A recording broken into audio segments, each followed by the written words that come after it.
आज हम पढ़ने वाले हैं पोलैरिटी एंड डायपोल मोमेंट। ये टॉपिक ना केवल केमिकल बॉन्डिंग के लिए बल्कि पूरी केमिस्ट्री के लिए काफी इंपॉर्टेंस रखता है। चलिए आज इस टॉपिक को स्टार्ट करते हैं।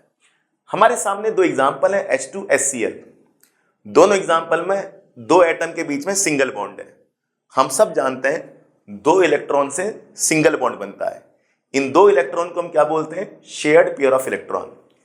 अगर दोनों एटम सेम है, पहले वाले एग्जांपल में दोनों एटम सेम है HH, तो ये शेयर्ड पेयर ऑफ इलेक्ट्रॉन एकदम सेंटर में रहेगा। देखिए सिंगल बॉन्ड है और बीच में आप सेंटर ढूंढ लीजिए, उसी सेंटर में शेयर्ड पेयर ऑफ इलेक्ट्रॉन रहेगा अगर दोनों एटम सेम है। इसका मतलब है कि दोनों एटम का उस शेयर्ड पेयर ऑफ इलेक्ट्रॉन पर बराबर का हक है, तब बोलेंगे एकदम सेंटर पर। लेकिन अगर दो एटम डिफरेंट हो गए तो ये शेयर्ड पेयर ऑफ इलेक्ट्रॉन किसी एक एटम की तरफ थोड़ा खिसक जाएगा। जिस एटम की तरफ शेयर्ड पेयर ऑफ इलेक्ट्रॉन थोड़ा खिसकेगा उसे बोलेंगे मोर इलेक्ट्रोनेगेटिव एटम। तो Cl यहां पर क्या है? More electronegative atom. Electronegative atom वो होता है जो अपनी तरफ शेयर्ड पेयर ऑफ इलेक्ट्रॉन को थोड़ा खिसका लेता है, कहेगा बीच में नहीं रहेगा, थोड़ा मेरे पास ज्यादा रहेगा, तेरे पर मेरा ज्यादा हक है, उसे बोलेंगे मोर इलेक्ट्रोनेगेटिव एटम। जो एटम मोर इलेक्ट्रोनेगेटिव होगा उस पर एक चार्ज आ जाएगा, पार्शियल नेगेटिव चार्ज, और जो एटम कम इलेक्ट्रोनेगेटिव है उस पर एक चार्ज आ जाएगा, पार्शियल पॉजिटिव चार्ज। थोड़ा शेयर्ड पेयर ऑफ इलेक्ट्रॉन को खिसकाया तो थोड़ा चार्ज आया, इसी थोड़े चार्ज को पार्शियल कहा जाता है। इस partial positive partial negative charge आने से एक सिस्टम बन जाएगा, उस सिस्टम को डाइपोल कहा जाता है। डाइपोल एक ऐसा सिस्टम होता है जहां पर दो अपोजिट चार्ज होते हैं और एक फिक्स्ड डिस्टेंस होता है। देखिए क्या लिखा है, a dipole is formed when two equal and opposite charges are separated by a certain distance। Charge separation होगा, एक डिस्टेंस भी वहां पर होगा, उस डिस्टेंस पर चार्ज सेपरेट हो जाएगा। ऐसे सिस्टम को हम डाइपोल कहते हैं। तो बच्चों यहीं से टॉपिक स्टार्ट होता है, पोलैरिटी एंड डाइपोल मोमेंट। उम्मीद करता हूं आपको डाइपोल समझ में आ गया होगा। तो डाइपोल बनने के लिए इंपॉर्टेंट कंडीशन क्या है? दोनों एटम डिफरेंट होने चाहिए और एक एटम की इलेक्ट्रोनेगेटिविटी दूसरे एटम से ज्यादा होनी चाहिए। सिंपल ये चीज है बच्चों डाइपोल। अब जिस मॉलिक्यूल में डाइपोल आ जाएगा उसे पोलर मॉलिक्यूल बोलेंगे। ये देखिए, molecule which have a dipole are called polar molecule. Polar molecule कौन है? HCl। पहले वाले केस में डाइपोल नहीं बनेगा, दोनों एटम सेम है, shared pair of electron centre में रहेगा, तो ना तो किसी पर पार्शियल पॉजिटिव चार्ज आएगा ना पार्शियल नेगेटिव चार्ज आएगा। Molecule which don't have a dipole are called non polar molecule. Example H2। उम्मीद करता हूं बच्चों आपको अच्छे से समझ आया। अब सिंपल सी बात है, पोलर मॉलिक्यूल कौन होंगे? पोलर मॉलिक्यूल वो होंगे जहां पर डाइपोल आ जाएगा। तो यहीं से हम पढ़ते हैं पोलैरिटी। तो मॉलिक्यूल को बोलेंगे पोलर, कंसेप्ट को बोलेंगे पोलैरिटी। तो ये कंसेप्ट का नाम क्या होगा? पोलैरिटी। हम ये कहेंगे HCl में पोलैरिटी आ गई, या सिंपल कहते हैं पोलराइजेशन हो गया, पॉजिटिव नेगेटिव चार्ज आ गया। इसी पोलैरिटी के मेजर करने के लिए हम एक टर्म फाइंड करते हैं, उस टर्म को बोलते हैं डाइपोल मोमेंट। कोई मॉलिक्यूल कितना पोलर है, कितना नॉन पोलर है, कितना ज्यादा पोलर है, यह हमें कौन बताएगा? डाइपोल मोमेंट बताएगा। देखिए क्या लिखा है, dipole moment measures the polarity in A molecule. किसी मॉलिक्यूल में कितनी पोलैरिटी है, कितना पॉजिटिव नेगेटिव चार्ज है, चार्ज सेपरेशन है, ये कौन बताएगा? डाइपोल मोमेंट बताएगा। डाइपोल मोमेंट को म्यू से डिनोट किया जाता है और म्यू ऐसे निकाला जाता है, charge into distance. Charge into distance, charge आप जान गए होंगे, जहां भी ये प्लस माइनस चार्ज है, और डी डिस्टेंस का मतलब यहां सिंगल बॉन्ड को डिस्टेंस बोला गया है। ठीक है, तो म्यू क्या है? आपका डाइपोल मोमेंट है। ठीक है बच्चों, तो म्यू है आपका डाइपोल मोमेंट, और निकालते कैसे हैं? Charge into distance. म्यू की SI यूनिट क्या है? Coulomb metre. कूलम मीटर, और एक कॉमन यूनिट है डीबाई, कैपिटल डी से हम शो करते हैं। 1 डीबाई होता है 3.33 इंटू 10⁻30 कूलम मीटर। तो आप ये याद कर लेना, एग्जाम में आपसे पूछ सकता है। इस तरह से बच्चों हमने यहां सीखा डाइपोल क्या होता है, charge separation in a fix distance. हमने सीखा पोलर मॉलिक्यूल कौन होते हैं, वो पोलर मॉलिक्यूल जहां डाइपोल आ जाता है उसे पोलर मॉलिक्यूल कहा जाता है, वो मॉलिक्यूल जहां डाइपोल आ जाता है उसे पोलर मॉलिक्यूल कहा जाता है, वो मॉलिक्यूल जहां डाइपोल नहीं आता उसे नॉन पोलर मॉलिक्यूल कहा जाता है। और कोई मॉलिक्यूल कितना पोलर है, कितना नॉन पोलर है, कितना ज्यादा पोलर है, इसके लिए हम क्या मेजर करते हैं? Dipole moment. ये उसका फॉर्मूला है, इसकी SI यूनिट है, कॉमन यूनिट ऑप्शन डीबाई है, 1 डिवाई में 3.33 इंटू 10⁻30 कूलम मीटर होता है। यहां तक हमने पढ़ा। अब थोड़ा इसको आगे एक्सटेंड करते हैं। एक बेसिक सा ट्रेंड मैं आपको बता दूं कि जो इलेक्ट्रोनेगेटिविटी होती है वो इस ऑर्डर में इंक्रीज होती है। लिथियम, बेरिलियम, बोरॉन, बोरॉन और कार्बन के बीच में हाइड्रोजन होता है। हाइड्रोजन की इलेक्ट्रोनेगेटिविटी बोरॉन से ज्यादा होगी, कार्बन से कम होगी, फिर नाइट्रोजन, फिर ऑक्सीजन, फिर फ्लोरीन। तो लेफ्ट टू राइट ऐसे इलेक्ट्रोनेगेटिविटी बढ़ती है। सिंपल, जो एटम ज्यादा इलेक्ट्रोनेगेटिव होगा उसकी तरफ हेड साइन लगेगा और जो कम होगा उसके टेल लगेगा। ये हेड और ये टेल, जैसे मैंने यहां पर आपको शो कर रखा है HCl के एग्जांपल में। HCl में जरा देखिए, ये ऐसा एरो था, इसका मतलब Cl ज्यादा इलेक्ट्रोनेगेटिव है, उसकी तरह हेड आ जाएगा। H कम इलेक्ट्रोनेगेटिव है, उसकी तरह टेल आ जाएगा। ठीक है बच्चों, तो हेड उसकी तरफ आएगा जो ज्यादा इलेक्ट्रोनेगेटिव होगा, टेल उसकी तरफ आएगा जो कम इलेक्ट्रोनेगेटिव होगा। अब देखिए पोलैरिटी को अब हम करेंगे प्रिडिक्ट। पहला non polar covalent bond, non polar covalent bond अभी मैंने बताया था, ये नॉन पोलर कोवलेंट बॉन्ड है। ये नॉन पोलर है क्योंकि यहां डायपोल नहीं बनेगा। ठीक है, तो जितने भी होमो एटॉमिक मॉलिक्यूल्स हैं वो सारे नॉन पोलर होते हैं, सारे non polar. Cl2, H2, O2, N2 ये सारे नॉन पोलर हैं क्योंकि दोनों एटम सेम है, तो शेयर्ड पर ऑफ इलेक्ट्रॉन एकदम सेंटर में रहेगा। कई बार क्या होता है, हेटेरो एटॉमिक मॉलिक्यूल भी नॉन पोलर हो जाते हैं। जैसे यहां पर कार्बन और H का मॉलिक्यूल है, मीथेन, B और F का मॉलिक्यूल है, B और F का मॉलिक्यूल है। दो एटम डिफरेंट होने के बाद भी मॉलिक्यूल नॉन पोलर हो जाता है। जो मॉलिक्यूल नॉन पोलर होते हैं उनका डायपोल मोमेंट जीरो होता है, mu is equal to zero. याद रखना, जो मॉलिक्यूल नॉन पोलर होंगे उनका डायपोल मोमेंट जीरो होगा, जो मॉलिक्यूल पोलर होंगे उनका डायपोल मोमेंट नॉन जीरो होगा, कुछ ना कुछ वैल्यू आ जाएगी। जैसे वहां देखिए म्यू 1.47 डी है, किसका, NH3 का, तो नॉन जीरो है 1.47 D, D for D by. तो अगर किसी मॉलिक्यूल का डायपोल मोमेंट नॉन जीरो है तो पोलर मॉलिक्यूल होता है, और किसी मॉलिक्यूल का डायपोल मोमेंट जीरो है तो वो नॉन पोलर मॉलिक्यूल होता है। तो पहली कैटेगरी में हम नॉन पोलर मॉलिक्यूल लेंगे, दूसरी कैटेगरी में हम पोलर मॉलिक्यूल लेंगे। अब देखिए ये तो सारे नॉन पोलर हो गए, होमो एटॉमिक है, सेम एटम है।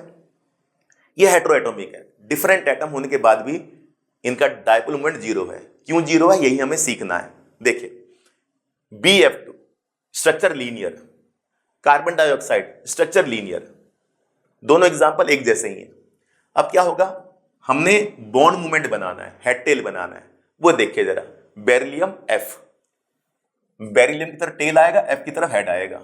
जितना हम राइट की तरफ जाएंगे उतना हेड आएगा, पीछे वालों में टेल आ जाएगा। तो बेरिलियम में टेल, F में हेड, ये हमने बॉन्ड मूवमेंट बना दिया। F more electronegative than beryllium, ये मतलब हुआ। अब यहां भी एक हेड टेल बना दीजिए, बेरिलियम में टेल, F में हेड आ जाएगा। दोनों वेक्टर अपोजिट डायरेक्शन में। जब वेक्टर अपोजिट डायरेक्शन में होंगे तो कैंसिल आउट हो जाएंगे, कैंसिल आउट हो जाएंगे तो म्यू जीरो आ जाएगा। अब बताइए, अगर हेटेरो एटॉमिक है, दो डिफरेंट एटम है, तब भी अगर डायपोल मोमेंट जीरो आ रहा है, तब भी मॉलिक्यूल नॉन पोलर हो रहा है, इसका मतलब ये बॉन्ड मोमेंट कैंसिल हो गया है। जिस मॉलिक्यूल के पास ये बॉन्ड मोमेंट होगा वही पोलर होगा। जैसे हम इस एग्जांपल को ले लेते हैं, HCl को, इसके पास अपना बॉन्ड मोमेंट है, fix bond moment, Cl more electronegative, H less electronegative. यहां भी F more electronegative, beryllium less electronegative है, लेकिन यहां पर जो बॉन्ड मोमेंट है वो अपोजिट डायरेक्शन में, और यहां पर बॉन्ड मोमेंट फिक्स है। जिसका बॉन्ड मोमेंट फिक्स है वो मॉलिक्यूल पोलर हो जाएगा, यहां बॉन्ड मोमेंट कैंसिल हो गया है। तो एग्जाम में क्या लिखेंगे, bond moments are cancelled out, so non polar molecule, mu zero हो जाएगा। Same as carbon dioxide. अब बताइए, कार्बन ऑक्सीजन O की तरफ हेड जाएगा, कार्बन की तरफ टेल जाएगा। देखिए टेल हेड, यहां भी टेल हेड, दो अपोजिट डायरेक्शन में बॉन्ड मूवमेंट चले गए, कैंसिल आउट हो जाएगा। तो ये भी CO2 भी क्या है, नॉन पोलर मॉलिक्यूल है, इसका म्यू क्या होगा, जीरो होगा। एग्जाम में पूछेगा CO2 नॉन पोलर है, BF2 नॉन पोलर है, बावजूद कि दो अपोजिट एटम है, दो डिफरेंट एटम है, दो डिफरेंट एटम होने के बाद भी अगर नॉन पोलर है, डायपोल मोमेंट जीरो है, इसका मतलब बॉन्ड मोमेंट कैंसिल्ड हो गए। उम्मीद करता हूं बच्चों आपको अच्छे से समझ आ रहा है। अब देखिए BF3 को, देखिए BF3 का स्ट्रक्चर ट्रायंगल जैसा होता है, ट्रायगोनल प्लेनर। बताइए B F, B F, F की तरफ हेड, बी की तरफ टेल। देखिए अब मैंने इस बॉन्ड मोमेंट को थोड़ा ऊपर की तरफ रेड मार्कर से मैंने दिखा दिया। अब B F tail head, B F tail head, दोनों की डायरेक्शन सेम है, तो दोनों का रिजल्टेंट ऐसा आ जाएगा। देखिए ये दोनों बॉन्ड मूवमेंट का रिजल्टेंट है, तो दोनों जो बी एफ नीचे की ओर है ये दोनों का रिजल्टेंट है, और ऊपर वाले का जो बॉन्ड मूवमेंट है वो ऊपर की तरफ है, एक ऊपर एक नीचे, अपोजिट डायरेक्शन, कैंसिल आउट हो जाएगा। कैंसिल आउट हो जाएगा तो BF3 का बॉन्ड मूवमेंट कैंसिल आउट हो गए, तो BF3 क्या हो गया, नॉन पोलर हो गया। BF3 का डाइपोल मूवमेंट जीरो हो गया। जिस मॉलिक्यूल का डाइपोल मूवमेंट जीरो है वो नॉन पोलर होता है, और डाइपोल मूवमेंट जीरो कब होगा, जब बॉन्ड मूवमेंट कैंसिल हो जाएंगे। सिंपल, यहां बॉन्ड मूवमेंट कैंसिल, यहां bond movement cancel, dipole movement zero हो गया। उम्मीद कर रहा हूं बच्चों आपको अच्छे से समझ आ रहा है। मीथेन को देख लीजिए, मीथेन CH4, CH देखिए carbon is more electronegative than hydrogen, C की तरफ हेड, H की तरफ टेल, बिल्कुल सेम, C की तरफ हेड, H की तरफ टेल, तो 4 हेड टेल मैंने आपके सामने बना दिए। अब देखिए इन दो को अगर हम देखेंगे तो सेम डायरेक्शन में जाएंगे, तो ये दो बॉन्ड मूवमेंट का ये रिजल्टेंट आ गया, इसका और इसका ये रिजल्टेंट है, इन दोनों बॉन्ड मूवमेंट का ये रिजल्टेंट है। इन द सेम वे इन दोनों बॉन्ड मूवमेंट का ये रिजल्टेंट है, दोनों सेम डायरेक्शन में जा रहे हैं बॉन्ड मूवमेंट, तो इन दोनों का ये रिजल्टेंट है, इन दोनों का ये रिजल्टेंट है। अब बताइए ये कैंसिल्ड आउट हो जाएंगे, कैंसिल्ड आउट हो जाएंगे तो मीथेन क्या हो गया, नॉन पोलर हो गया। मीथेन आपका नॉन पोलर मॉलिक्यूल हो गया। उम्मीद कर रहा हूं आपको समझ आ रहा है। इन दो का रिजल्टेंट ये, इन दो का रिजल्टेंट ये, अपोजिट डायरेक्शन कैंसिल्ड आउट, तो तीनों चारों 1 2 3 4 सबका म्यू जीरो है, सबके बॉन्ड मूवमेंट कैंसिल्ड आउट हो गए। HCl को देखिए, इसका बॉन्ड मूवमेंट कैंसिल्ड नहीं हुआ, HCl पोलर मॉलिक्यूल है। मैं उम्मीद कर रहा हूं बच्चों आपको अच्छे से टॉपिक समझ आ रहा है। अच्छा एक इंटरेस्टिंग सी बात देखिए, बेरिलियम फ्लोराइड, अगर मैं केवल BF बनाऊं, वैसे ये मॉलिक्यूल एग्जिस्ट नहीं करता स्टिल, तो ये फिक्स्ड बॉन्ड मूवमेंट है देखिए, लेकिन अगर मैं इसके आगे एक और F लगा दूं तो बॉन्ड मूवमेंट कैंसिल्ड आउट हो जाएगा। इस तरह से बच्चों BF2 क्या है, नॉन पोलर मॉलिक्यूल है, इसका डाइपोल मूवमेंट जीरो है। जिन मॉलिक्यूल का बॉन्ड मूवमेंट कैंसिल हो जाएगा वो मॉलिक्यूल नॉन पोलर होंगे, उनका म्यू जीरो है। म्यू जीरो क्यों हुआ, because bond movement cancelled out हो गया। मैंने बार बार ये टर्म बोली है, मैं उम्मीद कर रहा हूं आपको समझ आ रहा है। एग्जाम में यही चीज आप लिखेंगे, bond movement are cancelled out, bond movements are cancelled out, bond movements are cancelled out. Structure बना के बॉन्ड मूवमेंट दिखा के नीचे रिमार्क देंगे, bond movements are cancelled out. अब category B, polar covalent bond. Polar covalent bond वो molecule होंगे जिनका बॉन्ड मूवमेंट कैंसिल्ड नहीं होगा, इनका म्यू डायपोल मूवमेंट कुछ ना कुछ आएगा, नॉन जीरो होगा। अब देखिए example H2O NH3, oxygen atomic number 8 2,6, 6 electron outer most, 1 2 3 4 5 6, तो 4 इलेक्ट्रॉन ने तो बॉन्डिंग की नहीं, तो लोन पेयर बोलेंगे, और 2 इलेक्ट्रॉन ने बॉन्डिंग की हाइड्रोजन के साथ, जिन्होंने बॉन्डिंग नहीं की वो 4 इलेक्ट्रॉन है, इनको लोन पेयर बोलेंगे। ठीक है, अब देखिए तो लोन पेयर की जो डायरेक्शन है वो ऊपर की तरफ है, क्लियर। अब बताइए OH, oxygen is more electronegative than hydrogen, तो बॉन्ड मूवमेंट ऐसा बना, हेड O की तरफ, टेल H की तरफ। In the same way O की तरफ हेड, H की तरफ टेल, ये दोनों एक डायरेक्शन में जाएंगे, तो ये रिजल्टेंट आ गया। अब बताइए क्या यहां पर बॉन्ड मूवमेंट कैंसिल्ड हुआ, नहीं हुआ, फिक्स्ड बॉन्ड मूवमेंट आ गया, तो water is considered as a polar molecule. उम्मीद कर रहा हूं आपको समझ आ गया। तो अगर हम इसको बहुत बारीकी से समझे तो ये जो इलेक्ट्रॉन पेयर हैं जिन्होंने बॉन्डिंग नहीं की, जिन्हें लोन पेयर कहा जाता है, तो लोन पेयर की डायरेक्शन जहां पर है, जहां पर लोन पेयर है वहीं की तरफ हेड भी आ रहा है, तो सारी इलेक्ट्रॉन डेंसिटी एक जगह पर इकट्ठी हो गई, तो ये साइड क्या बन गया, नेगेटिव, और ये साइड क्या बन गया, पॉजिटिव। तो negative positive separation of charge हो गया। यहां पर क्या हुआ बताइए जरा, यहां माइनस बना, यहां प्लस बना, यहां माइनस बना, यहां प्लस बना, तो कुछ माइनस यहां बन रहा, कुछ माइनस वहां बन रहा, एक जगह पर माइनस इकट्ठा नहीं हो रहा।